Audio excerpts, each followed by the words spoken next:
Okay, आप सभी को नमस्कार।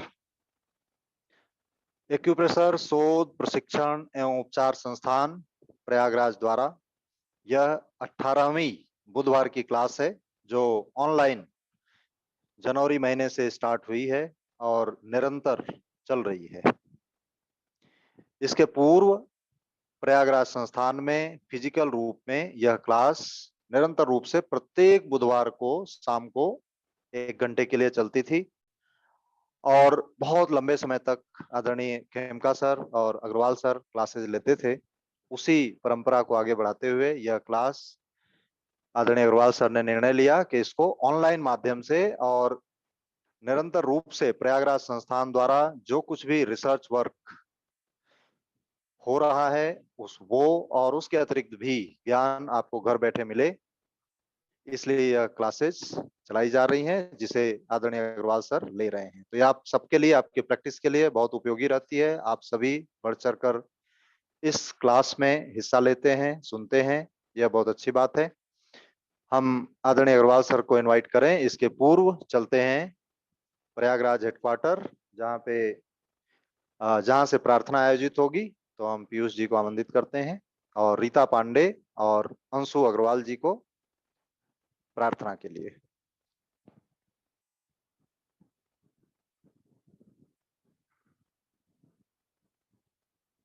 से पहले हम 3 बार ओम शब्द का पारायण करेंगे। उसके बाद हम अपनी स्पाइन को सीधी करके संस्थान की प्रार्थना को शुरू करेंगे।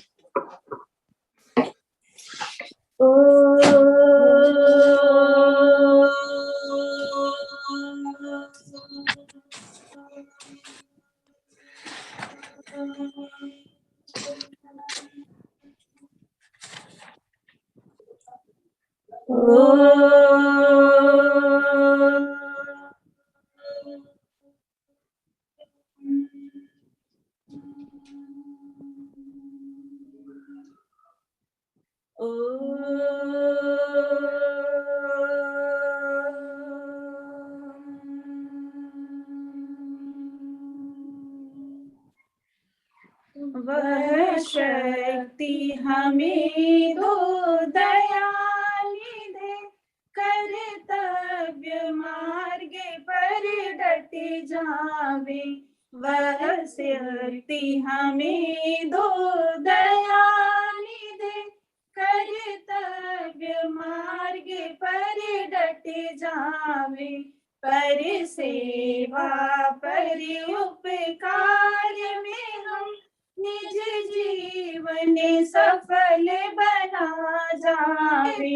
वह शक्ति हमें दो दयाली दे, कर्तव्य मार्ग पर डट जावे। हम दीन दुखी निबलो बिकलो के सेवक बन संताप हरे। जो है बिछुड़े भूले भटके, उनको तारे खुद तर जावे। वह शक्ति हमें दो दयाली दे, कर्तव्य मार्ग पर डट जावे। छल द्वेष दंभ पाखंड झूठ अन्याय से निस दिन दूर रहे। जीवन हो शुद्ध सरल अपना, सुचि प्रेम सुधारस बरसावे। वह शक्ति हमें दो दयाली दे, कर्तव्य मार्ग पर डट जावे। निज आन मान मर्यादा का प्रभु ध्यान रहे, अभिमान रहे। जिस देव भूमि में जन्म लिया, बलिदान उसी पर हो जावे। वह शक्ति हमें दो दयाली दे, कर्तव्य मार्ग पर डट जावे। पर सेवा परि उपकार में हम निज जीवन सफल बना जावे, वह शक्ति हमें दो दयानिधि। बहुत बहुत धन्यवाद अंशु जी और रीता जी प्रार्थना और ओमकार के लिए।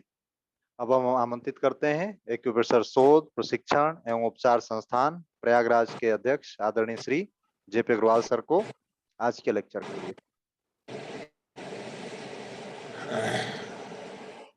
धन्यवाद प्रोफेसर अनिल सिंह साहब एवं भगिनी द्वय रीता पांडे जी और अंशु अग्रवाल जी, और साथ में सबसे पहले मैं इस वैश्विक क्लास के आयोजन के लिए असीमित आधार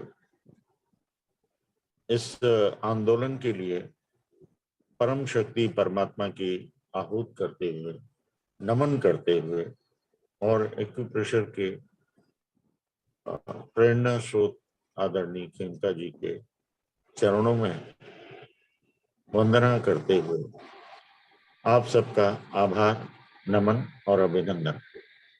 मित्रों, आपको निश्चित रूप से ये लग रहा होगा कि ये सब्जेक्ट अत्यंत दुरूह है और हमें इतने क्लिष्ट इसकी क्या आवश्यकता है, इतने नोमेनक्लेचर्स और इतने विटामिन्स और अनेक प्रकार, क्या हो सकता है कि हम जो चीज पैसे से मार्केट में अवेलेबल है उसे हम अनावश्यक इसका अध्ययन करके क्यों अपना समय बर्बाद करें। इन प्रश्नों का मैं आपके सामने उत्तर रख रहा हूं। मित्रों, बात बहुत साधारण है लेकिन बड़ी गंभीर है। हमें हर गंभीर बीमारी के लिए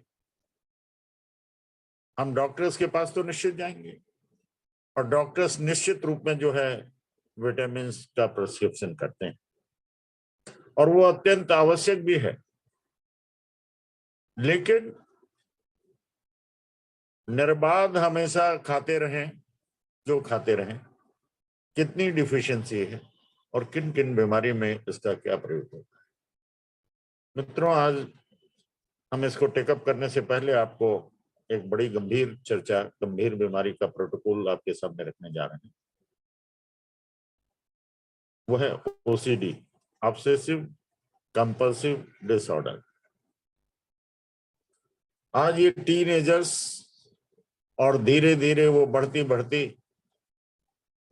एक गंभीर रूप टीनेजर से लेके वयस्कों में भी और एजेड में भी, सभी में, और इतनी गंभीरता है। आपने नाम अवश्य सुना होगा, आपने नाम सुना होगा एंजाइटी। आपने एंजाइटी बहुत रहती है, बहुत तनाव रहता है और उसके कारण ये बीपी बढ़ा है तो क्या लगता है उसके कारण बढ़ा है, ये हार्ट की प्रॉब्लम हो रही है तो उसके कारण हो रही है क्या, ये पल्स बढ़ी हुई है तो क्या उसके कारण हो रहा है, ये आरबीसी और डब्ल्यूबीसी इम्बैलेंस्ड है तो क्या उसके कारण है। मित्रों, ये किस कारण से है? एंजाइटी तो शुरुआती आपका लक्षण है जो ये आपको बताता है कि all is not well inside your body, और उसकी कनेक्टिविटी आउटसाइड द बॉडी से। मैं आपको कुछ टर्मिनोलॉजी जो है आपको एक्सप्लेन करूंगा। एंजाइटी के लक्षण आपको टीनेजर से, मेल फीमेल सभी, क्योंकि एक लक्ष्य सामने लेकर चलते हैं कि हमें बहुत अध्ययन करना है और टेक्निकल एजुकेशन, साइंटिफिक बैकग्राउंड के साथ वहां पहुंचना है जहां पे या तो हाई क्लास के ब्यूरोक्रेट्स बने, टेक्नोक्रेट्स बने, डॉक्टर्स बने, और उसके लिए आप जानते हैं माँ बाप तो धन दे सकते हैं, लेकिन आपके स्वास्थ्य को और आपकी एंजाइटी कि कुछ करना है, कुछ बनना है, कंपटीशन बढ़ता चला जा रहा है, और शरीर के अंदर का भी कंपटीशन जो है ऑर्गन्स का बढ़ता चला जा रहा है। सारी बीमारी टीन एजर्स के लेवल से शुरू होती है और फिर लाइफ लॉन्ग ऐसी ऐसी बीमारियों का अदली बदली होती है कि हम सोच भी नहीं सकते। और आप कहेंगे इसका विटामिन से क्या ताल्लुक है? बिल्कुल ताल्लुक है। हमारी इस पद्धति में विटामिन और डिफिशियंसी डिजीज, हम ये कह सकते हैं कि हार्ट फेलियर, किडनी फेलियर, और जितनी न्यूरल डिजीज हैं, जितने न्यूराइटिस हैं, जितने प्रकार के सीजर्स हैं, आप जितने भी गंभीर रोगों की कल्पना कर सकते हैं, सब इसके माध्यम से शुरू से ही कंट्रोल हो सकते हैं। आपको मेडिकल स्टोर से मिलने वाले भले ही बहुत महंगे मिलते हैं विटामिन, मिलते तो हैं और फायदा भी तुरंत करता है, लेकिन जो नेचुरल और कितना हम खाएं, ये भी हमारे ये ट्रीटमेंट बताते हैं। और तुरंत आपको, अगर हमने आपको कहा कि राइट थंब में 09 LHM में लगाइए, अगर आपको निश्चित रूप से अगर उसकी डिफिशियंसी नहीं है तो आप झेल नहीं पाएंगे, लगा नहीं पाएंगे। और अन्यथा मैं आपको एक केस बताता हूं जो कि केस हिस्ट्री के रूप में आप इसको देखें, और उसका ट्रीटमेंट ट्राइपॉडिक मैं आपको बताऊंगा तो आपको लगेगा कि ये तो अद्भुत चीज है। एक लेडी को किसी भी तरीके से प्रेगनेंसी जो है नहीं होती थी, शादी को बहुत से दिन हो गए थे, लेकिन यिन किन प्रकारन एक मेल बेबी हुआ, और उसको हमेशा एक बात की हमेशा चिंता रहती थी कि मेरा बच्चा कहीं मुझसे दूर ना चला जाए, और आशंकाओं से घिरी रहती थी, ऐसा ना हो जाए, ऐसा ना हो जाए, ऐसा ना हो जाए। और ये एंजाइटी जो है उसके जीवन में जहर घोल रही थी, और उस जहर का नाम जो है, उस आशंकाओं की पुलिंदाओं का नाम है ओसीडी। आपने देखा होगा कि जिनके वृद्ध जनों के सीनियर सिटीजन्स का घर में से बच्चा कोई जा रहा है तो अक्सर फौरन टोकेंगे, देखो बेटा जल्दी आना, और ऐसा करना वैसा करना, और सोचते रहते हैं। यंगस्टर्स सोचते रहते हैं कि हमें जॉब मिलेगी कि नहीं, लड़कियां सोचती हैं कि हम उस मुकाम पर पहुंचेंगे कि नहीं जहां पर है। तो ये एंजाइटी का जो सेकंड फेज होता है, मैरिज हुई, बहुत दिनों तक जो है रिजर्वेशंस रखे, उसके बाद जो है कंसीव नहीं हो पाया, हुआ तो बहुत मुश्किल से, फिर कहीं ऐसा तो नहीं कि उसे हमारे एब्सेंस में ये हो जाएगा वो हो जाएगा, और this is known as obsession, obsessive compulsive disorder. और ये एक ऐसी ऐसी भी आदतें आपने जुनून देखे होंगे कि मालूम चला कि सफाई का, गंदगी का, सफाई जरा सा भी गंदगी देखी फौरन धो डाला, नहा लिए एक बार में, एक दिन में कई बार नहाना, ये सारे के सारे मैनिफेस्टेशंस हैं। और दूसरी बात, हम बहुत बड़ा काम करते हैं, व्यवसाय करते हैं, लेकिन फेलियर्स हो जाते हैं। और सबसे बड़ी बात जो है, मानसिक रूप से जो है आदमी ग्रस्त हो जाता है। इस 15 महीने में, जो लॉकडाउन के पीरियड में, आर्थिक संकट, आर्थिक अभाव, जिनकी बड़ी बड़ी फैक्ट्रीज थी, बिल्डर्स थे, उनके अनेक प्रकार से जो है सारे के सारे प्रोजेक्ट स्टैंड स्टिल हो गए, पैसा ब्लॉक हो गया, जो बैंकों के जितने भी थे। ये तमाम चीजें मैं इसलिए बता रहा हूं कि ये ऐसे केसेज हैं जिनके कारण मानसिक रूप से आदमी न किसी से बात करता है, ना हंसता है। ये सारे सिम्टम्स हैं एंजाइटी के सेकंड स्टेज, ओसीडी के। मित्रों,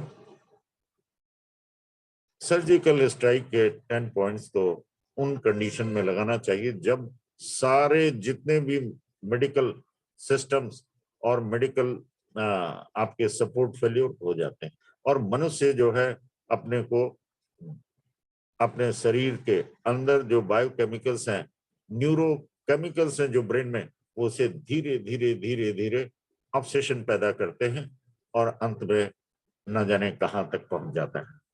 मैं ये स्पष्ट कहना चाहता हूं कि जहां मूड स्विंग और फिर जीवन से बिल्कुल निराश होके, हताश होके अपने जीवन को छोड़ देना चाहते हैं, तो ऐसे में ट्राइपॉडिक ट्रीटमेंट आप नोट करना चाहे कर लें। मेरे विचार से आपको नोट भी करना चाहिए ओसीडी के लिए, और आपको इंस्टेंट रिलीफ देगा। ऐसे जो 10 सालों से परेशान हैं, तमाम दवाइयों से, मेडिसिन से जो है, और अनेक प्रकार की थेरेपी के आदमी को किस प्रकार से मानसिक विपर्य को दूर कर सकें, ऐसी अनेक थेरेपीज का सहारा लेने के बाद में नहीं हो पाता। आप कहेंगे ये विटामिन के पॉइंट, ये तो विटामिन मैंने आपसे बार बार जिक्र की, 1% से लेस जिसका ब्लड और प्लाज्मा में कंट्रीब्यूशन है, उसका कंट्रोल 99% है। तो मित्रों, ये शरीर के अंदर ऐसे ऐसे एक्यूपॉइंट्स हैं, ऐसे ऐसे क्लस्टर्स हैं बॉडी के, जो कि पूरे बॉडी के सारी चीजों को कंट्रोल करता है। पहले आप इसको ऐसी कंडीशंस के लिए नोट कर लीजिए। बोथ मिडिल फिंगर, ये ट्राइपॉडिक मैं इसलिए बता रहा हूं कि मन और दिशा की फिंगर है, और पहला जो है राइट थंब, जहां क्रिएशन, और क्रिएशन किस चीज का है, जो आहार से हम सारी चीज अपने परिवर्तन करते हैं, मेटाबॉलिज्म जिसे कहते हैं, हम उस पर भी चर्चा करेंगे। एंटीऑक्सीडेंट्स, इसकी भी चर्चा करेंगे, फ्री रेडिकल्स की चर्चा करेंगे, और उसके बाद किस तरीके से ये बॉडी अंदर और बाहर के टॉक्सिन से, यानी उसके कंटेमिनेशन से, पॉल्यूशन से किस तरीके से शरीर के अंदर और बाहर की कनेक्टिविटी होकर सब कुछ नष्ट हो जाता है। मैं, हाँ बिल्कुल ठीक आपने कहा, मेरा इशारा है कि आप कभी नहीं चाहते कि आपके हार्ट की आर्टरी ब्लॉक हो। और सब जानते हैं कि कोलेस्ट्रॉल के 5 सीगमेंट होते हैं, उनमें जो इम्बैलेंस होता है वो जाके हार्ट के आर्टरीज की वॉल पे चिपक जाता है, और ल्यूमेन नैरो हो जाता है, और हार्ट ब्लॉक और एंजाइना पेन, और बाद में क्या होता है ये आप सभी जानते हैं। ये आप कभी नहीं चाहते कि हम खाने में स्वाद करके जो आपने भरपेट भोजन किया, कि हमें फ्री रेडिकल मिल जाए। फ्री रेडिकल का मतलब ऐसी चीज फ्री में मिल जाए जिसे हम नहीं चाहते। कौन चाहेगा कि हमारे हार्ट की आर्टरी ब्लॉक हो जाए? कतई नहीं चाहते। लेकिन कोलेस्ट्रॉल के 5 सेगमेंट्स हैं, आप TC, total cholesterol, SDL, LDL, VLDL और ट्राइग्लिसराइड। ये साइंटिफिक इनोवेशन से ये जानना हमें जरूरी है कि हमारे भोजन में ये फ्री रेडिकल, हमने तो न्यूट्रिएंट लिया था। और एंटीऑक्सीडेंट क्या है? एंटीऑक्सीडेंट्स हमारे न्यूट्रिएंट्स। हर बड़ी और अच्छी मेडिसिन में बहुत ही गंभीर रोगों के लिए जितने भी न्यूट्रिएंट्स आप सप्लीमेंट आदि लेते हैं, या जितने भी टेट्राफोलेट और अनेक प्रकार के विटामिन और मिनरल्स का जो है पैक लेते हैं, वो चाहे हार्ट की बीमारी हो, चाहे किडनी फेलियर, सभी गंभीर रोगों में लिया जाता है, और उसमें एंटीऑक्सीडेंट एक वर्ड लिखा होता है। तो ये आपको जानने की जरूरत है कि एंटीऑक्सीडेंट ये न्यूट्रिएंट होते हैं, और न्यूट्रिएंट आप जानते हैं पोषक द्रव्य हमारे भोजन में होते हैं, लेकिन हम भोजन इसलिए नहीं कर पाते कि हमारा जीआईटी उसे जज्ब नहीं कर पाता और डाइजेस्ट नहीं हो पाता, इसलिए बाहर से लेकर सीधे आइसोमर्स यानी एनर्जी इंस्टेंट प्राप्त होती है। लेकिन मित्रों, आपके शरीर में परमात्मा ने ऐसा विधान बनाया है कि आपके पास अगर आरबीसी नहीं बनना है, बहुत कम है, तो कैंसर के चांसेस हैं। डब्ल्यूबीसी बढ़ा हुआ है और मेंटेन नहीं हो रहा है, किसी भी तरीके से बैलेंस नहीं हो पा रहा है, और आपके तमाम तरीके के एंटीबायोटिक्स, और उसके बाद भी तो भी गंभीर रोगों में इसके लिए जितने भी इन्फेक्शियस डिजीज हैं उसमें डब्ल्यूबीसी बढ़ा रहता है। आप कहेंगे कि बिना एंटीबायोटिक, क्योंकि एंटीबायोटिक के लिए तो हमें परीक्षण कराना पड़ेगा, और अनेक प्रकार के परीक्षण, कल्चर टेस्ट कराने पड़ेंगे, वो एक समय लेने वाले और महंगे हैं, महंगे हो या ना हो, लेकिन उसमें फिर टेस्ट करना होता है कि 100 एंटीबायोटिक्स में से कौन सा यूजफुल होगा। लेकिन आपके शरीर में मैं आपको कुछ ऐसे पॉइंट बताऊंगा, आप देखेंगे कि within a week 15 days में। क्यों हम कैंसर होने दें, क्यों हम ऑस्टियोब्लास्ट और ऑस्टियोक्लास्ट तक पहुंचे?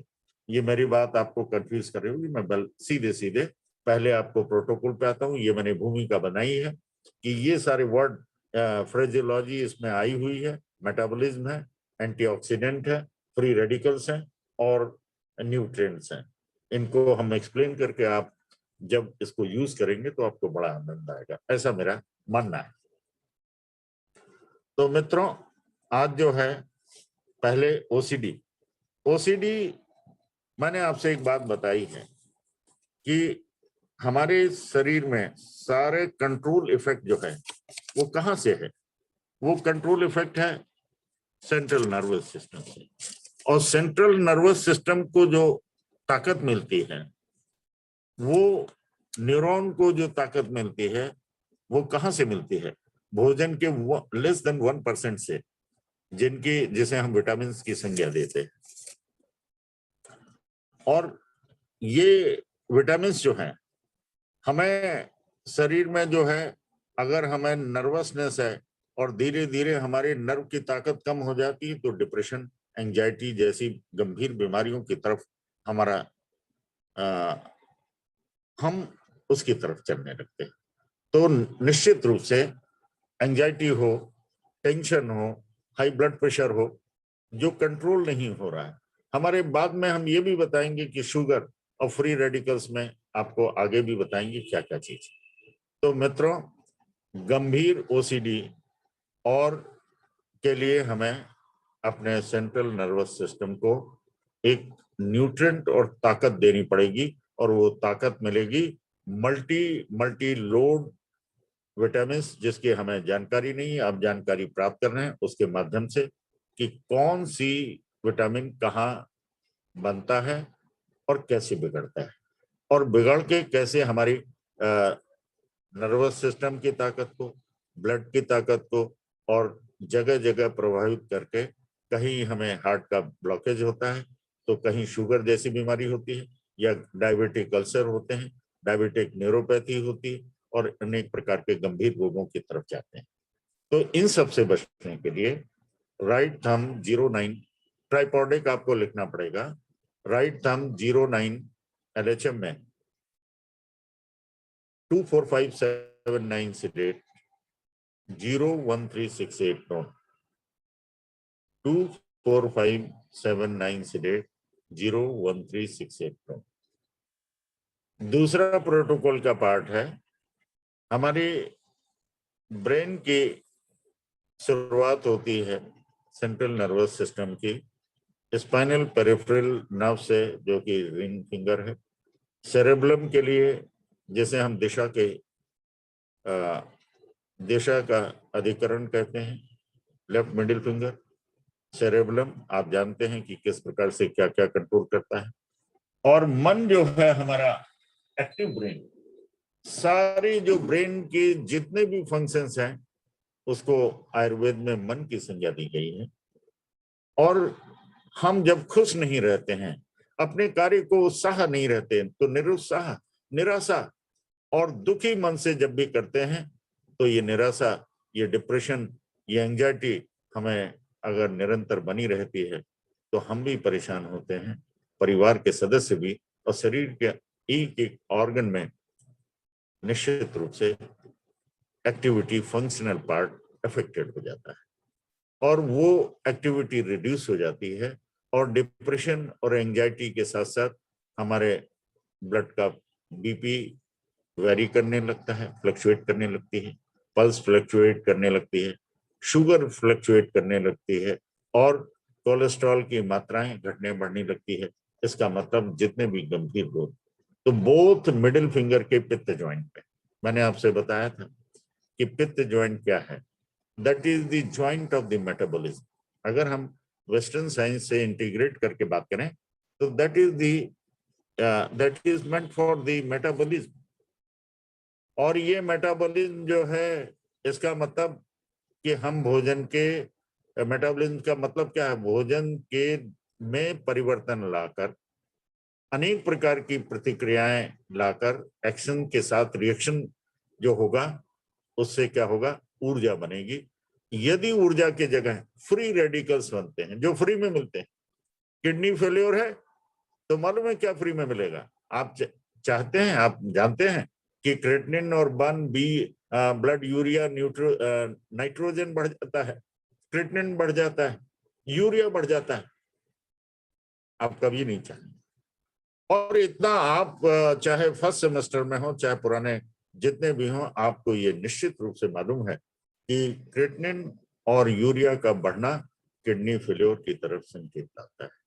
और किडनी फेल्योर के बारे में हमें पता नहीं चल पाता। धीरे धीरे जब चेहरे में, शरीर में, पैरों में सूजन आती है तब तक बहुत देर हो चुकी होती है। और जब हम जांच कराते हैं तो chronic kidney disease, CKD, chronic kidney failure आदि अनेक प्रकार के नोमेनक्लेचर्स, लेकिन उसकी स्थिति ये होती है कि आदमी समझ लेता है कि ऑल इज नॉट वेल, अब हमारा जीवन खतरे में है। इसका मतलब हमने कभी नहीं चाहा था कि हमारे शरीर में ऐसे फ्री रेडिकल्स मिल जाएं जो हमारे न्यूट्रिएंट से एनर्जी को कन्वर्ट ना करके हमारे अंदर टॉक्सिन्स पैदा कर दें।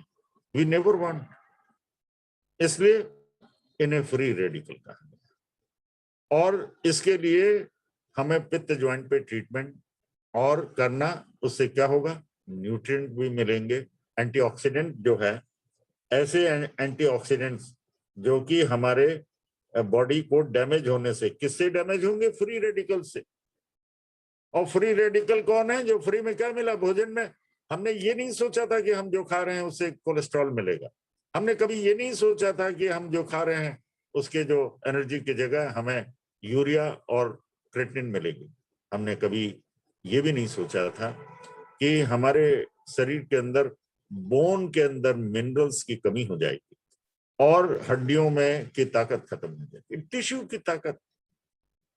और जब हमारे सेंस ऑर्गन में अगर हमारे शरीर के अंदर कार्बोहाइड्रेट, जिस ऊर्जा के लिए 60% ऊर्जा के लिए हमने मीठे पदार्थों का, फलों का और तमाम ऐसे पदार्थों का सेवन किया जिससे कि हमें ऊर्जा मिले, और मिली क्या है, फ्री रेडिकल। फ्री रेडिकल माने ब्लड में आपको ब्लड शुगर, यूरिन में ब्लड शुगर अपीयर होती है। These are known as the free radicals. We take the antioxidants for energy, but we get free radicals which damage to the body. तो फिर हम आ रहे हैं कि राइट क्यों हमें डिप्रेशन और गंभीर बीमारियों से बचाता है और फ्री रेडिकल्स को कंट्रोल करता है। राइट थंब में हमने 0-9 बताया, फिंगर नंबर 7-8 में, पित्त ज्वाइंट में 1-2 sedate, 3-4 tone, 0-9 sedate। इसके अंदर वो सारी चीजें ताकत हैं कि जो आपके मन और दिशा को, दिशा जब विपरीत दिशा में जाने लगती है तो हमें अच्छा नहीं लगता, निराशा मिलती है, आशा छीन होने लगती है और हमारा बल कमजोर होने लगता है। हमारे मन की ताकत कमजोर होती है तो हम काम करने में अक्षम हो जाते हैं। जो वातावरण, जो घर, हमारे सारे परिवार अच्छा लगता था, उनसे बात करने का मन नहीं करता, ये सारे लक्षण।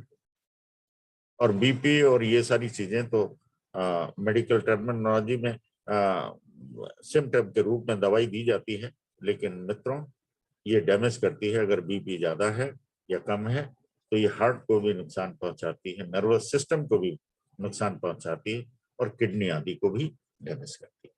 तो इसलिए ये जरूरी है कि हम एक्यू पॉइंट्स के माध्यम से न्यूट्रिएंट्स और एंटीऑक्सीडेंट्स को ग्रहण करें, उनका बैलेंस करें, और आपको बाहर के जितने भी न्यूट्रिएंट्स हैं, विटामिन्स हैं, उसके साथ किडनी फेल्योर का लिए डायलिसिस, हार्ट के लिए स्टंट लगवाने, स्टंट आदि, और बाद में एंजियोग्राफी के बाद एंजियोप्लास्टी आदि अनेक उपचार करने पड़ते हैं। लेकिन इसमें सीधे सीधे सप्लीमेंट भी होगा, ऑर्गन भी ठीक होंगे, ब्लड के सारे पैरामीटर्स इंप्रूव करेंगे, नर्व के पैरामीटर्स इंप्रूव करेंगे, सिम्टम्स इंप्रूव करेंगे, इसलिए ये अत्यंत महत्वपूर्ण है। आप ये कह सकते हैं कि हम अपनी चीज को इतना, लेकिन जो हमने देखा है, जो 25 वर्षों में अनुभव किया है, जो पेशेंट हर जगह से निराश होकर आए हैं, हताश होकर आए हैं जीवन के को, तो ऐसी दशा में अब पूछेंगे ट्राइपॉडिक क्या है। नर्वस सिस्टम का ट्रीटमेंट डायरेक्ट स्पाइन का करेंगे, बोथ एसएफ वाद ज्वाइंट और रिंग फिंगर कप ज्वाइंट में 2, 4, 5 से 3, 7 टोन 0 टोन 9। ये ट्राइपॉडिक हम लोगों ने लक्षण देखे, ये भी देखा कि गर्दन में, कमर में और सर्वाइकल में, इनमें भी आप पूछेंगे तो बताएंगे। लेकिन वो परेशान है कि हमारा मन नहीं लगता, हमारे ऐसा लगता है कि कोई अनहोनी, तो एंजाइटी थी, डिप्रेशन हुआ, भूल गए कि कमर में दर्द है, गर्दन में दर्द है, कभी ये दवाई खाई, कभी वो खाई, और सारी जांच कराने के बाद 20 साल के बाद मालूम चला कि उनकी स्पाइन में भी तहस नहस है, लंबोसेक्रल रीजन में है और सर्वाइकल में स्ट्रेटनिंग है, C5 C6 में है। यानी हमें इस ट्राइपॉडिक ट्रीटमेंट से, आपको हम ट्राइपॉडिक की जो बार बार हम बात कर रहे हैं, हमें ये डिफाइन करना है कि ब्रेन के 3 भाग हैं। एक गर्दन में होने वाली जो है ब्रेन है, जो कि ब्रेन को टच करता है, ब्रेन, और जो मेडुला के बाद एक सर्वाइकल है, जो कि जिसका प्रसार केवल गर्दन तक है। तो अगर ब्रेन हमारा पहली ट्राइपॉडिक की पहली कड़ी है, तो दूसरी कड़ी हमारी सर्वाइकल नर्व है मित्रों, और तीसरी कड़ी है स्पाइन का रेस्ट ऑफ द पार्ट, जिसमें डॉर्सल है, जिसमें यानी थोरेसिक नर्व है 12, 5 लंबर के हैं, 5 सेक्रल और फ्यूज बोन और फ्यूज जिनसे, दैट इज द फॉसिल्स। तो मित्रों, ट्राइपॉडिक में हमें ये देखना होगा कि जहां पर हमारे सिम्टम्स, मेमोरी का लॉस है, हमें चक्कर आ रहे हैं, ब्रेन जैसी चीजें हैं, ब्रेन के मालूम चला कि आपको लेडीज को जब मेंसेस बंद होते हैं उस समय जो है दिक्कतें आती हैं, अनेक प्रकार के बाउट्स होते हैं, और ये एक प्रकार का मेनोपॉजल सिंड्रोम होता है, अजीब सी उलझन, बेचैनी, मूड स्विंग होने लगता है, ये सारे के सारे कनेक्टेड हैं। और डॉक्टर्स ब्रेन का ब्रेन नॉर्मल मिलेगा, हाँ सर्वाइकल में जरूर मिलेगा और लंबोसेक्रल। इसलिए ट्राइपॉडिक ट्रीटमेंट नर्व का अलाइनमेंट, सर्वाइकल का, लंबोसेक्रल का, जोड़ों में दर्द का, ये सारी चीजों का ट्रीटमेंट आपने देखा। पहला राइट थंब में 09 LHM, ये हम गंभीर रोगों की तरफ आपको बता रहे हैं, आप नोट करते चले please.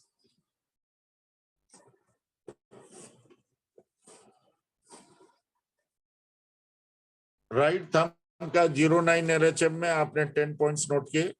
Number 2, both middle finger के पित्त ज्वाइंट में 1, 2 सेडेट, 3, 4 टोन, 0 टोन 9 सेडेट। और तीसरा प्रोटोकॉल, इसमें तीसरी कड़ी है, बोथ स्मॉल फिंगर और बोथ रिंग फिंगर के कप ज्वाइंट में 2, 4, 5 सेडेट, 3, 7 टोन, 0 टोन 9 सेडेट। इसमें आपके सिम्टम्स 10 भी हो सकते हैं, 50 भी हो सकते हैं और 100 भी हो सकते हैं। इन सब के लिए आप कहेंगे कि तुरंत ठीक हो जाएगा, मैं ये कहता हूं कि आप नेक्स्ट डे से ही आपको अच्छा फील गुड होगा। और क्या चीज है, आपने इतनी जांचें करा ली, इतने एक्सपर्ट के बाद यहां से वहां तक डोलते फिरे, लेकिन आप आगे, हम आगे भी बताएंगे। अब आते हैं जो रेस्ट ऑफ द चीज, पहले हमने आपसे बात की थी कि ऐसे हमारे विटामिन जो कि फैट में और बाइल सॉल्ट के माध्यम से उनको जरूरत पड़ती है घुलनशील रक्त और प्लाज्मा का अंश बनाने के लिए और शरीर की सारी एक्टिविटी को कंट्रोल। पिछली बार हमने ब्लड में घुलनशील वाटर सोल्यूबल विटामिन की बात करी थी। फैट सोल्यूबल जो थे विटामिन ए डी, ई और के, उसमें आपने देखा था, आपको बड़ी अजीब बात लगी होगी कि आरएनए और डीएनए भी इन्वॉल्व था, गंभीर बीमारियां भी थी, सब टिश्यू की बीमारी। यानी अगर हमारे त्वचा में, स्किन में गंभीर रोग है तो भी हमें इन विटामिन की, और जो vitamin A, D, C, A, D, E, K आदि का है, चाहे हमारे डायबिटीज के लिए हो, चाहे रेटिना के लिए हो, रेटिनोपैथी के लिए, या आरएनए और डीएनए, आप इसको कहेंगे कि जब प्रेगनेंसी के दौरान जो कैरियर डिजीज, मैं इसको जेनेटिक डिजीज नहीं मानता, अगर माँ को किसी भी तरीके से, अक्सर ये देखा गया है कि डिफिशियंसी हो जाती है, वोमिटिंग होती है, इलेक्ट्रोलाइट्स लॉस हो जाते हैं, और पोटेशियम और इम्बैलेंस हो जाता है, पोटेशियम का, कैल्शियम का, और साथ में जो है क्लोरीन का, क्लोराइड का। तो मित्रों होता क्या है, इतनी उल्टियां होंगी, इतनी डिहाइड्रेशन हो जाता है। और अक्सर देखा होगा प्रेगनेंसी में हीमोग्लोबिन की मां को कमी होती है तो बच्चा कैरियर डिजीज जिंदगी भर जो है एनीमिक होता है। और कभी फेरम मतलब आयरन की डिफिशियंसी मानकर तमाम इंजेक्शंस और मेडिसिन दी जाती हैं, लेकिन भटकते रहते हैं। और आपकी पद्धति में बहुत सिंपल ट्रीटमेंट है, आप में से हजारों लाखों लोगों ने अपने एनीमिया को, अपने हीमोग्लोबिन की डिफिशियंसी को परनिशियस नहीं होने दिया, थैलेसीमिया नहीं होने दिया, और उसे कैंसर में नहीं बदलने दिया। इसलिए बहुत इंपॉर्टेंट है, और हमें इस बात को जो है बहुत गंभीरता से विचार करना चाहिए। तो मैंने जो आपसे बात रखी है कि आप ये जो विटामिन ए, डी, ई और के हैं, ये फैट सॉल्युबल। पिछली बार भी मैंने कहा था कि फैट उतना ही जरूरी है मोटापे के लिए नहीं, बल्कि इंसुलेशन के लिए। ये ट्रांसपोर्ट करते हैं, ये स्टोर करते हैं, और फैट। अब आइए पानी में जो है वाटर सॉल्युबल है, इनका रोल देखिए। ये B1, सबसे पहले हम लोग बात करेंगे B1 की। इसका नाम है थायमिन।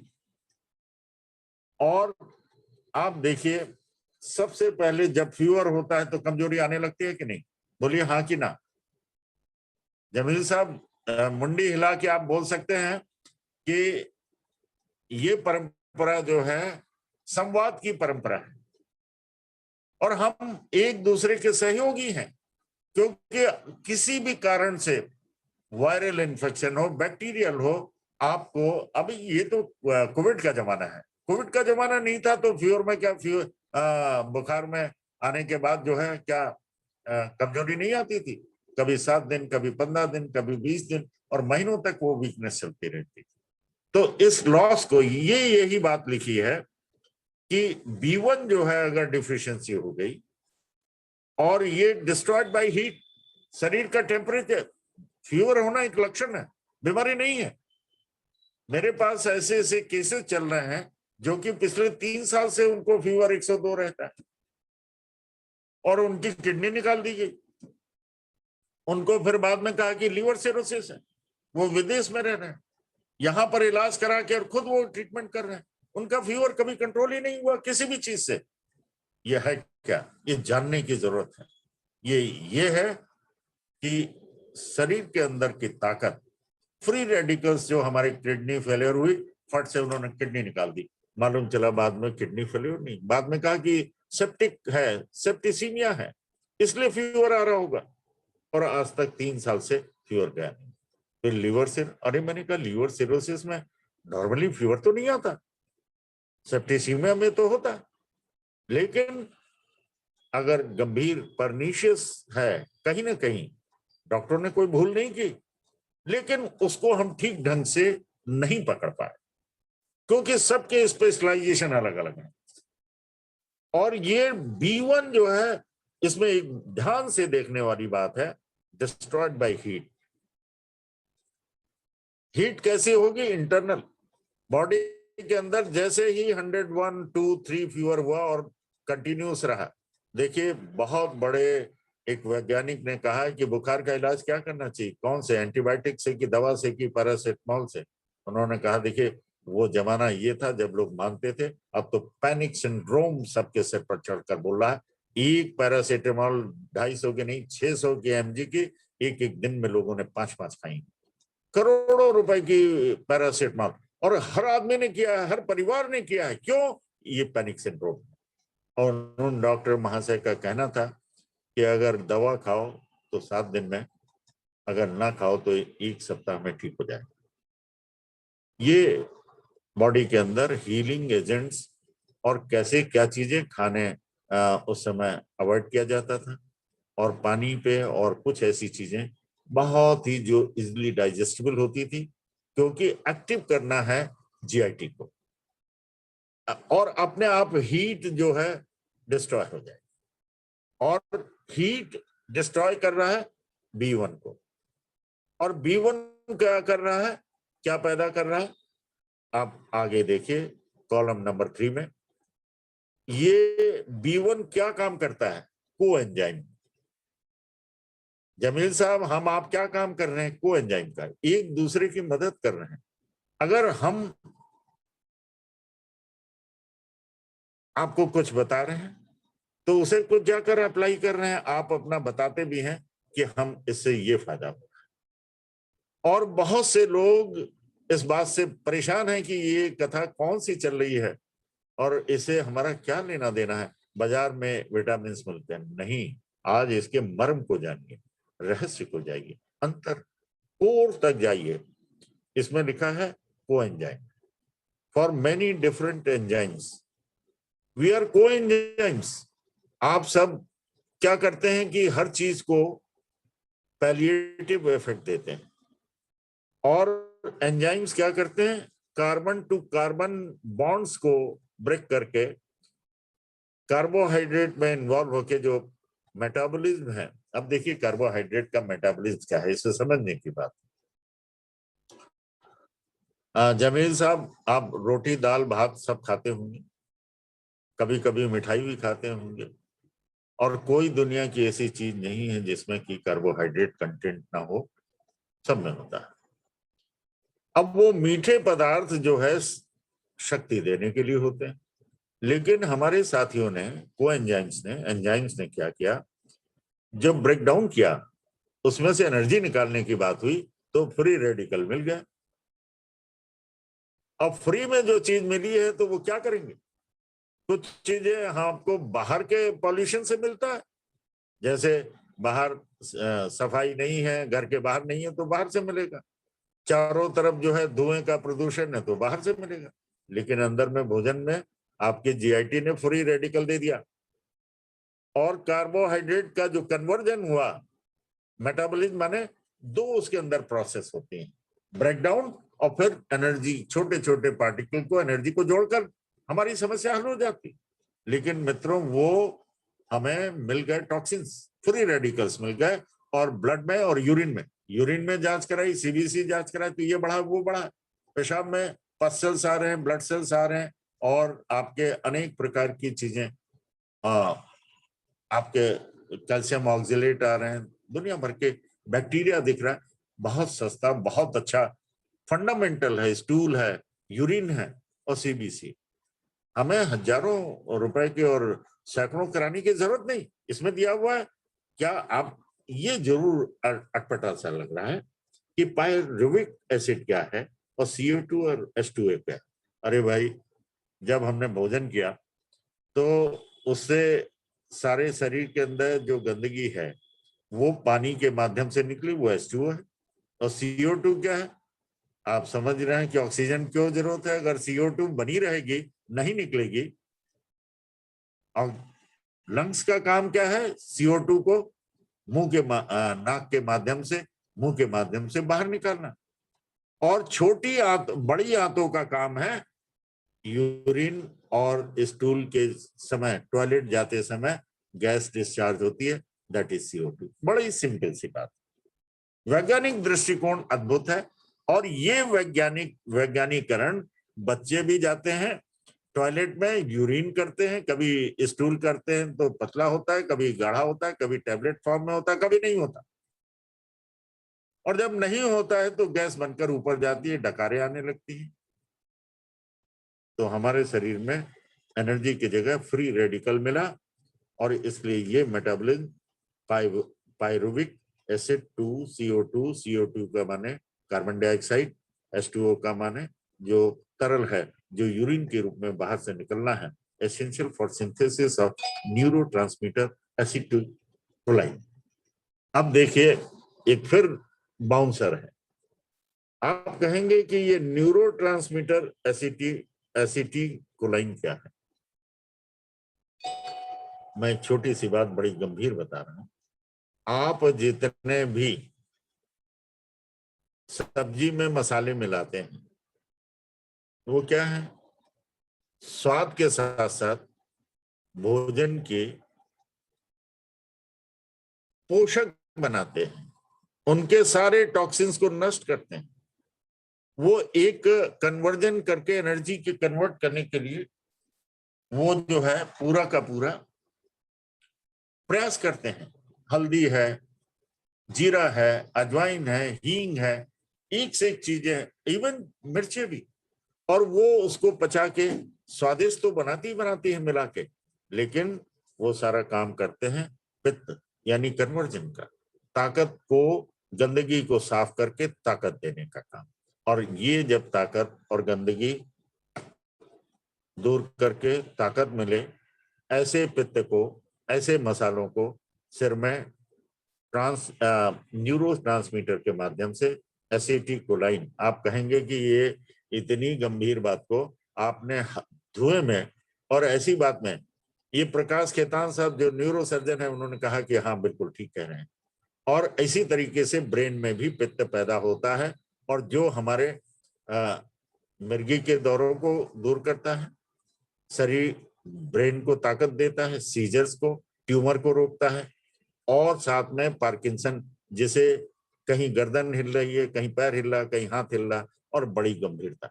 मित्रों, ये आप कहेंगे कि शरीर के अंदर जीआईटी में चारों तरफ ऐसे ऐसे सिक्रीशंस हैं, ऐसे ऐसे एंजाइम्स हैं, ऐसे ऐसे जूसेस हैं जो ब्रेन के, और वो सब पित्त हैं। और ब्रेन के पित्त को, जिसे साधक पित्त कहते हैं, चिंतन मनन करने की शक्ति पैदा होती है, इमेजिनेशन, सोचने समझने की, और याददाश्त, सारी चीजें ठीक होती हैं। वो माध्यम है न्यूरोट्रांसमीटर के माध्यम से, न्यूरोट्रांसमीटर एसिटिलकोलाइन। मित्रों, अगर ब्रेन और स्पाइनल कॉर्ड हमारे घर के, हमारे समाज के वायरिंग सिस्टम और इलेक्ट्रिक सिस्टम है, इलेक्ट्रॉनिक सिस्टम है, तो उसमें ट्रांसफार्मर भी होगा, ट्रांसमीटर भी होगा, और न्यूरोट्रांसमीटर का मतलब और सेंसर भी होगा। आप बीपी नापते हैं, उसमें सेंसर खराब हो गया तो आपको बीपी हड़बड़ बताएगा, और आपके उसके अंदर बैटरी खत्म हो गई तो सेंसर काम ही नहीं करेगा। तो ऐसे ही हमारे ब्रेन में सेंसर है। एंडी मेरिडियन क्या है? जगह जगह सेंसर लगे हैं। हाथ में पॉइंट जो है वो नर्व के हैं, सेंसर है। सेंसर का मतलब ये पता चलना कि ये गर्म है कि ये ठंडा है, ये अच्छा है कि ये बुरा है, सेंसिटिविटी। और ये नर्व के सेंसर्स हैं। और न्यूरोट्रांसमीटर हैं जो कि ये नापते हैं कि इसका जो ब्रेन में बायोकेमिकल्स जा रहे हैं वो ट्रांसमिट हो रहे हैं, तो वो कैसे? ट्रांसफार्मर मतलब कन्वर्जन। बहुत बड़े बड़े यूनिट लगे हुए हैं हमारे ब्रेन में, हमारे नर्वस सिस्टम में, हमारे हाथ पांव में, उंगलियों में। जब वो सेंसर काम नहीं करते हैं तो हमारे नमनेस आ जाती है, पता ही नहीं चलता कि अक्सर देखा होगा डायबिटीज होती है तो डायबिटिक न्यूरोपैथी कहाँ शुरू होती है? नमनेस से। वो सेंसर काम नहीं करते, और पूरे हाथ पैर में पूरे सेंसिटिविटी को मेजर करने के लिए सेंसर लगे। बड़ा एक इलेक्ट्रीशियन की तरह, बहुत बड़े डॉक्टर मत बनिए, इलेक्ट्रीशियन की तरह सोचिए। एक इलेक्ट्रीशियन को देखिए कि वो आता है फटाफट तार जोड़ के फ्यूज जोड़कर आपकी बिजली चला देता है। और ऐसे ही हम लोग जो है स्पाइन की जो जितनी नर्व हैं उनको स्टिमुलेट, उनके फंक्शन को करके हम लोग इलेक्ट्रिशियन। लेकिन बड़ा दुर्भाग्य है कि हम लोग डॉक्टर का पद उनसे छीन रहे हैं जिसके लिए कोई आवश्यकता नहीं। तो मित्रों, ये बात आप एक एक चीज को छोटे छोटे, मैं देख रहा हूं कि लोग इतना बोर हो गए हैं कि जो लोग भीड़ आती थी वो भागना शुरू कर दिया। लेकिन मित्रों, जब आप इसकी गंभीरता को जानेंगे कि ये ट्रीटमेंट क्यों काम कर रहा है, समझकर जब आप करेंगे तो आपको बड़ा आनंद आएगा।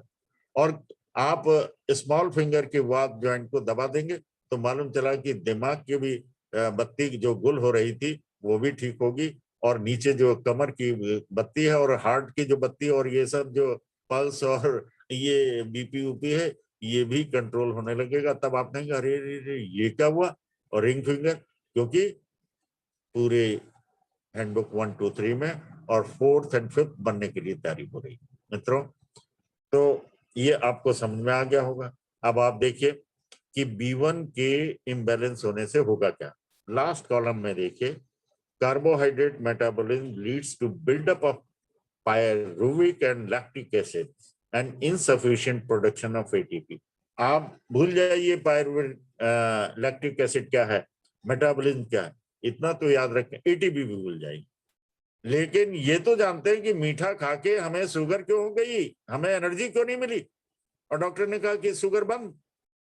ये है ये तीनों का लब्बो लबाब कि B1 इम्बैलेंस तो शुगर भी होगी और कमजोरी भी होगी और एनर्जी तो बिल्डअप क्या होगा, very very partial paralysis of smooth muscle of GI tract.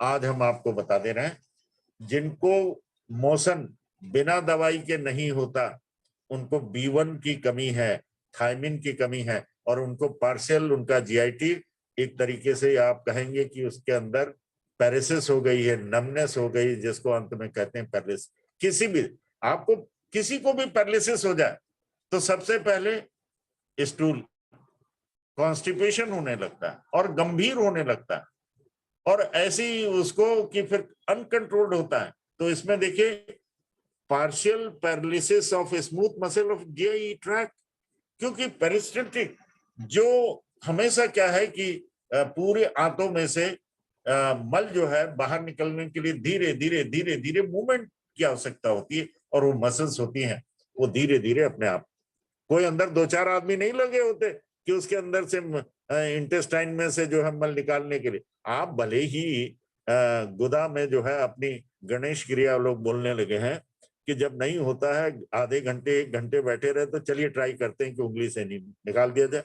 अगर सीधी उंगली से नहीं निकल रहा तो मेरा कहने का मतलब है कमी कारण कहीं है, इम्पैक्ट कहीं है। जैसे रूट ऑफ फ्रूट खेमका जी कहते थे, लेकिन इसको आजकल हम लोग कह रहे हैं इम्पैक्ट, असर कहाँ है, फोकस कहाँ पे है।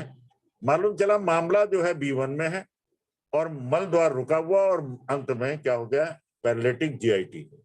आपने हाथ पांव का पैरालिटिक तो सुना होगा, जीआईटी के पैरालिटिक में पेशाब छूट जाना, मोशन ना होना या छूट जाना, या तो पेशाब ना होना या छूट जाना। आप कहेंगे कि हाँ ये सब हो रहा है, और skeletal muscle paralysis and atrophy of the limbs, यानी सब सूखना शुरू करते हैं, क्षरण शुरू हो जाता है। और पॉलीन्यूराइटिस, कहीं घुटने में दर्द तो कहीं एंकल में दर्द तो कहीं कमर में, कहीं tailbone pain. This is known as poly माने many many many types of at many places neuritis, inflammation in the neuron and causing the joint pain, or that is this neuritis due to degeneration of myelin sheath। ये myelin sheath जानते हैं क्या है? जैसे हमारे घर में जो पहले ओपन वायरिंग होती थी, नीले पीले तारों में रबड़ के नीले पीले चढ़े होते थे कॉपर वायर पे, उसे माइलिन शीथ कहते हैं।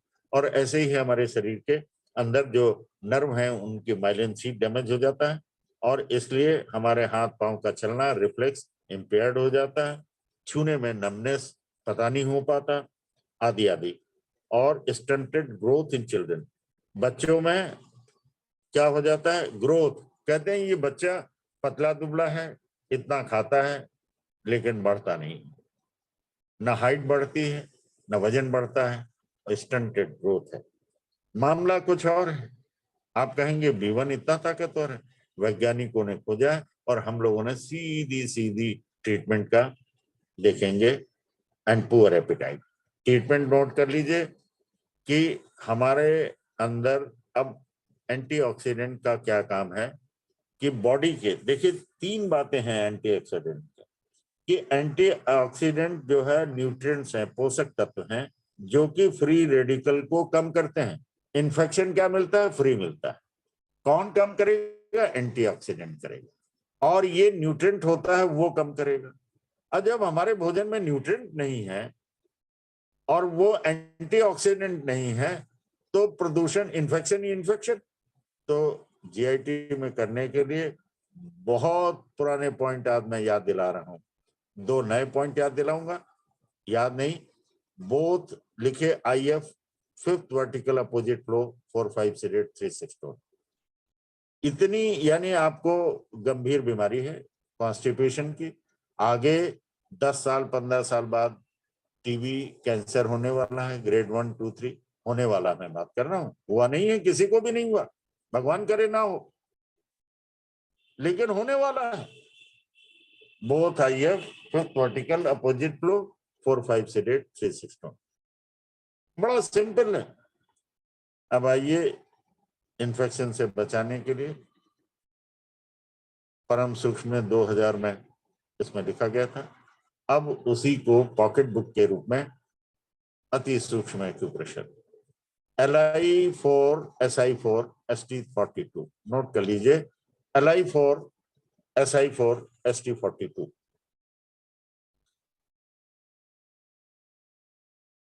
इसमें white point, white ball magnet. LI7 SI6 ST34 इसमें पीले, यानी सिडेशन। तो ट्राइपोडिक होना चाहिए। पहला तो आयुर्वेदिक का हमने बताया, बोथ IF का 5th vertical opposite flow 4 point 4-5 seeded 3-6 और LI-SI-ST का लाइटनेस डार्कनेस, यानी LI4 SI4 ST42 का टोनिफिकेशन, LI7 SI6 ST34 का सिडेशन। एक बात और मैं बताना चाहता हूं, इसमें आपने सेकंड कॉलम में देखा होगा डिस्ट्रॉयड बाय हीट। हीट का हमारा जो है थर्मल पावर स्टेशन कहाँ है? बोथ इंडेक्स फिंगर के पित्त ज्वाइंट, यानी बीच वाला, जो कि न्यूट्रो होता है। हम आपको इसमें हीट ओरिजिन, सुजोग, चाइनीज सब मिला के आपको बता रहे हैं। और आयुर्वेदिक में जो है हीट को डिस्ट्रॉय करने वाला कौन है? Green colour. ये इसको जमील साहब से ज्यादा कोई नहीं जानता, क्योंकि जितने पठान हैं उनको धर्म से जोड़कर मत देखिए, उस चश्मे से मत देखिए। हरा रंग उनको प्यारा होता है, इसलिए प्यारा होता है कि जो उनका खान पान है उसको जज, उसकी हीट को कंट्रोल करने वाला हरा कलर होता है।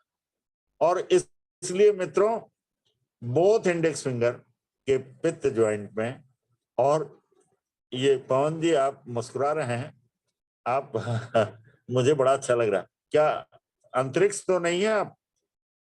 अंतरिक्ष नहीं।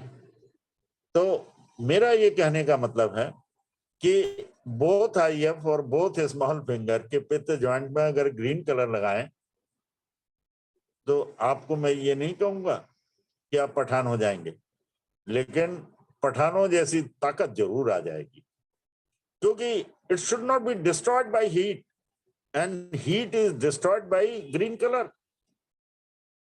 और जितने प्रकार की गैस्ट्रिक होती है वो हीट जनरेटेड होती हैं, जो कि स्टमक में हीट पैदा होती है। और क्यों होती है गैस्ट्रिक? क्योंकि जब भोजन ना करें, गैस्ट्रिक जूस तो हो गई, वो तो गरम गरम बिल्कुल अपना जो है वो श्राव जो है पचाने के लिए डाल रहा है। लेकिन आप क्या कर रहे हैं? ओबेसिटी को करने के लिए आजकल टीनेजर्स इस बात के बहुत शिकार हैं, डाइजेस्टिव प्रॉब्लम के लिए। वजन कम करना, खाएंगे नहीं, और मालूम चला गैस्ट्रिक वो सेक्रेशंस होने लगे, वो उन्होंने म्यूकल मेम्ब्रेन को ही खाना शुरू कर दिया, अंदर अल्सर हो गया, गैस्ट्रिक अल्सर हो गया, ड्यूडनल अल्सर हो गया। तो just how to stop it? Finger number 1, 2, 3, 4 पित्त ज्वाइंट में ग्रीन कलर। और ये बीमारी जो है गैस्ट्रिक की 99% लोगों को है, जिसके कारण शरीर बिगड़ रहा है। जी जी बिल्कुल सही, आपने बिल्कुल सही फरमाया। लेकिन ये जो है, और ये कोरोना में भी जिन्हें मालूम होगा बहुत काम आया। को किसी भी प्रकार के इन्फेक्शन में आप जो है पॉइंट आपके पास कलर, तो आपको ऊपर आप ब्लैक लगाएंगे वात जॉइंट में, और पित्त में ग्रीन कलर, और कफ जॉइंट में अगर लाइट ब्लू, तो उसका वो देखिए ना विजन क्या है कि अंदर वो हॉट एंड कोल्ड, इंटरनल और एक्सटर्नल। अगर आपकी त्वचा गर्म है, इसका मतलब ये नहीं कि खून में गर्मी है।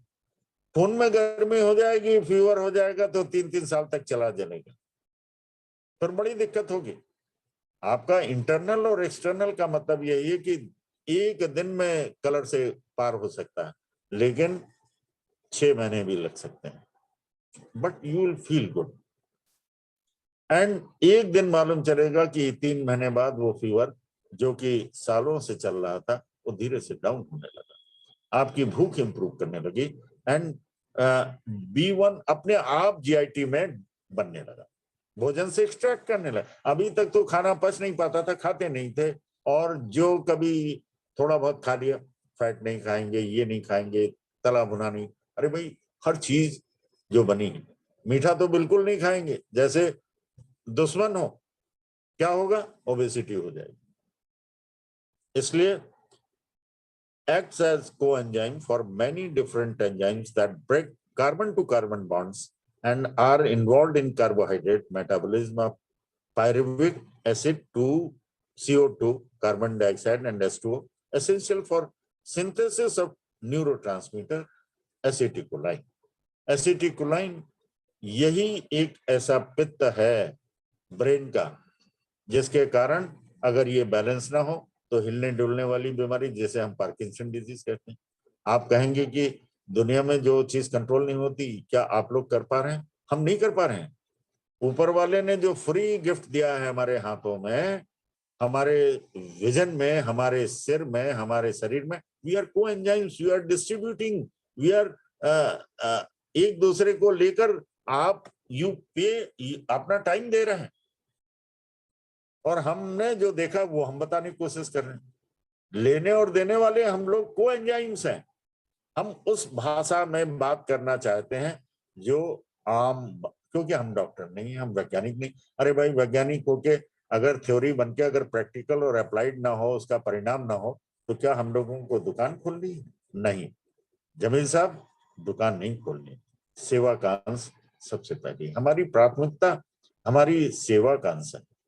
और लेकिन एक चीज जो है हमें लिमिटेड नहीं होगी, हमारी प्रार्थना लिमिटेड होगी। प्राथमिकता बिल्कुल एक है कि सेवा कर सकें, लेकिन हमारा प्रयास जो है अनलिमिटेड होगा। दिन रात अंतिम सांस तक हमें प्रयास करना होगा। ये सेवा ऐसे नहीं बनती। ये विचारों को, ये जितनी बीमारियां हैं, ये ऐसे नहीं भागती, ऐसे कंट्रोल नहीं होती। आपको उस कंट्रोल करने के लिए गंभीर प्रयास, असीमित प्रयास करना पड़ेगा। आपने हमारे जो त्रिपदगा के chief editor professor Ram Kumar Sharma ने इन शब्दों को उसी में लिख दिया। पहला प्रार्थना, दूसरा प्राथमिकता हमेशा देखनी पड़ेगी। क्या प्राथमिकता है? हर चीज में धन कमाना, वो सेकेंडरी है, अपने आप आएगा। और तीसरा है प्रयास, वो असीमित होना। हम दिन भर सीखें, ये नहीं कि अब मालूम चला कि अंग्रेजी बोलने लगे तो फारसी समझ बैठे। अरे उसको देखिए, इंटीग्रेट तो कीजिए। आज वैज्ञानिक, आज हमारे पास हमारे संस्थान के प्रिंसिपल साहब ने भेजा कि अमेरिका में उसे एक्सेप्ट कर लिया गया, और हम बात कर रहे हैं कि एक्यूप्रेशर को।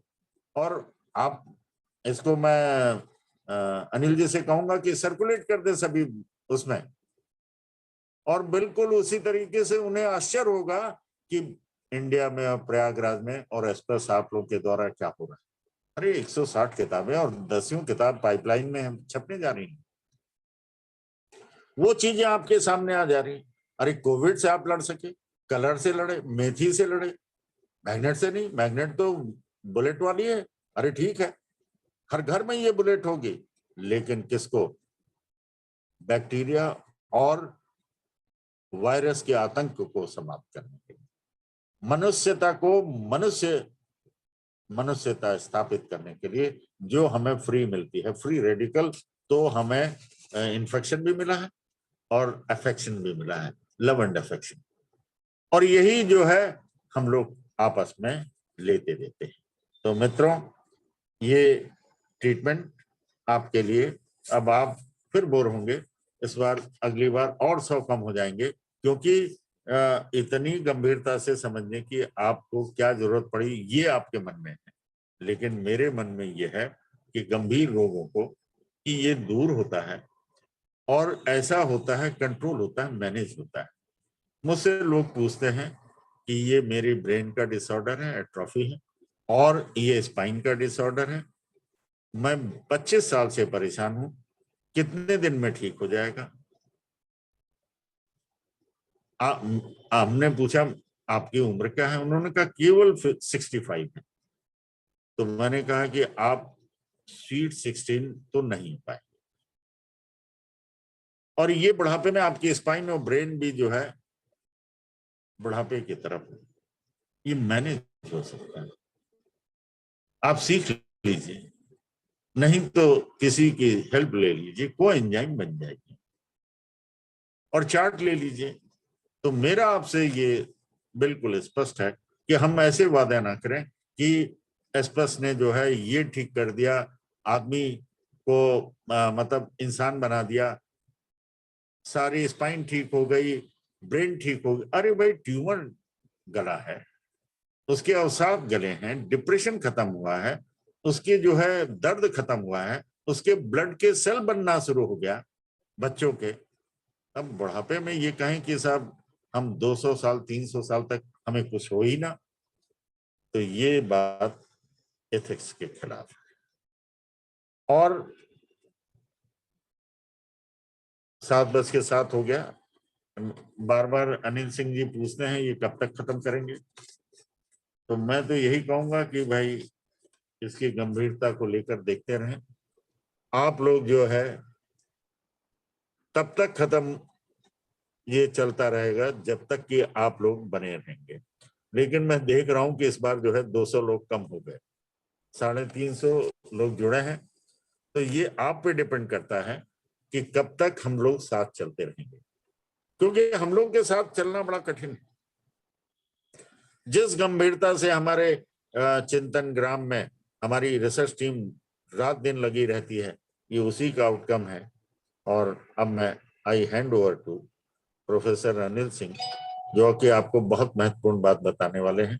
जुलाई में जो कैप्सूल कोर्स होगा, आप स्वयं देखेंगे कि किन बारीकियों से कैसे प्रोटोकॉल बदले हैं, कैसे परिवर्तन आ रहा है, और किस प्रकार से इंटीग्रेटिव, किस प्रकार से राम कुमार शर्मा जी ने जैसे आपको एक झलक दिखाई थी कि रेडियोलॉजिकल, और अब रेडियोलॉजी प्लस स्पाइन और ब्रेन में से एक ही टॉपिक के ऐसे ऐसे चीज कि सर्वाइकल से आपका हार्ट का भी कंट्रोल होगा, आपकी जो है डाइजेशन भी कंट्रोल होगा, नर्व से आपकी ब्रेन की भी ट्रीटमेंट, हार्ट की भी, किडनी की भी, और साथ में इन्फेक्शन और एंटी ऑक्सीडेंट्स किस तरीके से ट्राइपॉडिक हम लोग बनाकर आगे बढ़ सकते हैं। आप सबका आभार व्यक्त करते हुए मैं क्षमा याचना के साथ कि मैं बहुत स्लो कछुए की तरह चल पा रहा हूं, और इसके लिए मैं माफी चाहूंगा। अनिल सिंह जी को मैं आमंत्रित करता हूं। बहुत बहुत धन्यवाद आदरणीय अग्रवाल सर। काफी लोग सर यूट्यूब पे भी जुड़े हुए हैं, क्योंकि ये क्लास यूट्यूब पे भी लाइव हो रही है, तो वहाँ भी लोग कनेक्टेड हैं और यहाँ भी हैं, तो इसलिए इस ज्ञान का लाभ सब लोग ले रहे हैं। आप सबके लिए महत्वपूर्ण सूचनाएं, और आज जो अभी आदरणीय अग्रवाल सर बता रहे थे, यह अति सूक्ष्म अभिनव एक्यूप्रेशर, इसमें ट्रीटमेंट जो डार्कनेस और लाइटनेस पॉइंट जो आपने नोट किया होगा, LI4, SI4, stomach 42, LI7, SI6 और स्टमक 34, इस तरह से सभी 12 ऑर्गन के डार्कनेस लाइटनेस पॉइंट्स का ट्रीटमेंट, उसकी उपयोगिता सिंगल पॉइंट के माध्यम से, ये 3 वॉल्यूम्स हैं। इसका नाम है अति सूक्ष्म अभिनव वॉल्यूम 1, वॉल्यूम 2 और वॉल्यूम 3। यह पिछले 3 क्लासेस से हमने पुस्तक परिचय इस बुधवार की क्लास में प्रारंभ किया था, ताकि करीब 160 से अधिक पुस्तकें और कम से कम 15-20 पुस्तकें पिछले 2 साल में प्रकाशित हुई हैं। और चूंकि फिजिकल इंटरेक्शन हुआ नहीं, पिछले साल भी कॉन्फ्रेंस नहीं आयोजित हो पाई, कैप्सूल कोर्सेज सब ऑनलाइन चल रहे हैं, तो आप प्रयागराज जा नहीं पा रहे हैं।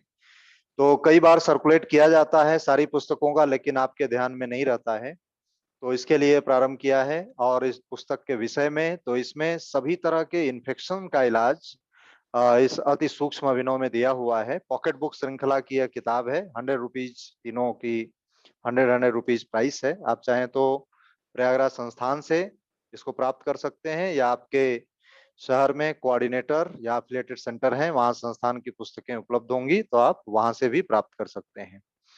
और 10 और 11 जुलाई को सैटरडे संडे आयुर्वेदिक एक्यूप्रेशर पर आधारित बेसिक ट्रेनिंग होने जा रही है, जो नए लोगों के लिए है, फ्रेश। तो आप सभी अपने संबंधी मित्रों को इस ट्रेनिंग से कनेक्ट कर सकते हैं और इस एक्यूप्रेशर विधा को लोगों तक पहुंचा सकते हैं। फी 600 रुपए रखी गई है, ताकि सब लोग इससे जुड़ सकें।